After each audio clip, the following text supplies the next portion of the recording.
Good morning everybody, welcome back to the channel. I am Amalgam Ash, and today I am going to be creating a model using KenShape, and then I'm going to import that model into Smile Game Builder. I'm going to be showing you how to do this quickly and also give you some considerations and some tips along the way. So let's go.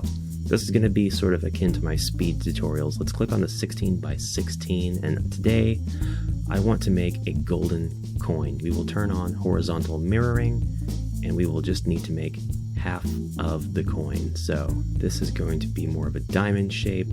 Let's fix that. This is already looking a lot better. All right, and I'm going to give that a nice golden outline. And then finally, a nice shiny sheen right on the edge there.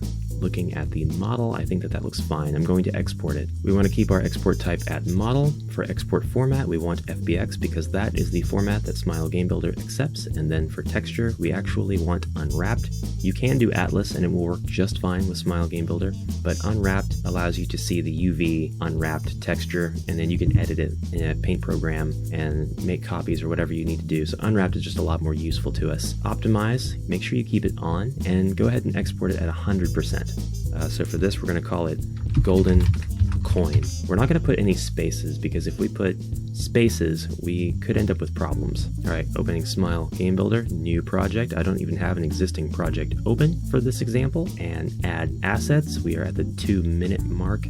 Go into maps, objects, and then add. And then golden coin is here. After you find your model, make sure your box is checked. When it's importing FBX files, it executes optimization automatically. Also, make sure your scale is set to 0.005, and then add.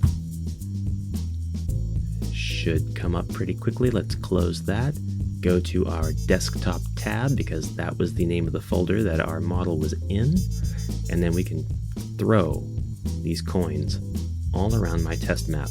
Now, it works just fine. The only problem is if you're using KenShape, this centers the model along all of its axes. And so when we put them in Smile Game Builder, this takes effect, and the model is actually kind of shoved into the ground. So here are the considerations. We're done. We've put the model in Smile Game Builder, but we'd like the entire coin to show. So that was about 3 minutes. You can do this a couple of different ways. One, you can go into your Decorations tab in Smile Game Builder. You've got this square right here. When you mouse over it, you'll get a text box that says Invisible Block. You can actually place this down, and your coins will rest on top of it. So we're going to put invisible blocks down under these coins to give them that height. This is not the only solution, and actually it's kind of impractical to have to do this, so we'll get to the other one in just a bit, but for now I'm going to show you what this looks like. Press F4 to full screen, and our coins are set up everywhere. We are trapped right now because the invisible block actually has collision. Here's what they look like in first person view. One thing I need to point out to you is that these coins appear reverse of how we made them in KenShape. You see the nice shiny part is on the right side instead of the left.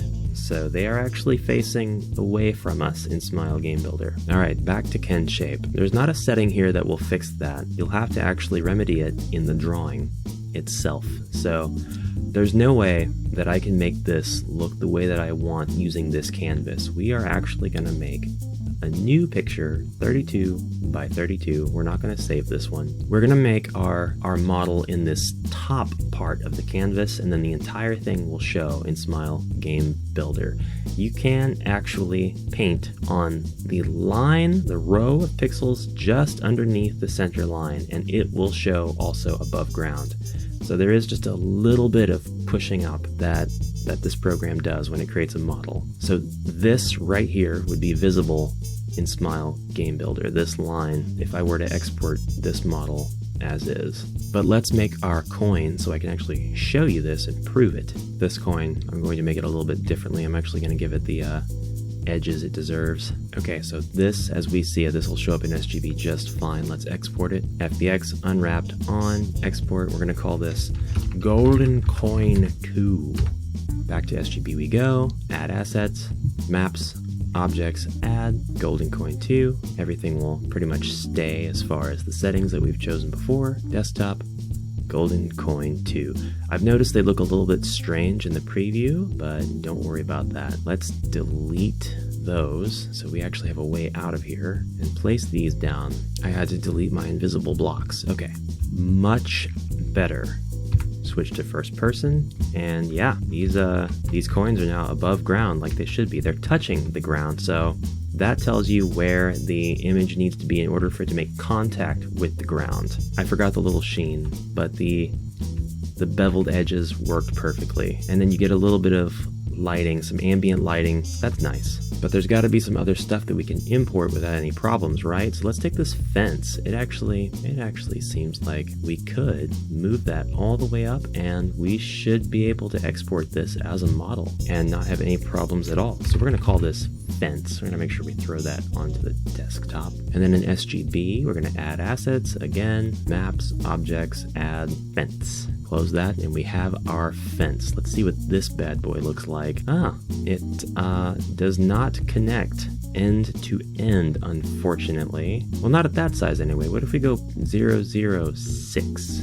Ooh, that's a lot better. They're actually a lot closer now. There's still a little bit of a gap. What if we do 7? Well, now they touch, but they're too close to each other. Okay, so it really looks like the sweet spot is pretty much 6. 0.006, that is. And that's it. I think the fence is pretty short, so we could definitely replace this with one of our own that we make with the 64 by 64 pixel canvas in KenShape, and then we would have something more appropriately sized. But these are just some ideas to get you going about how these two programs could work together to create some fast prototyping if you are not inclined to model in Blender.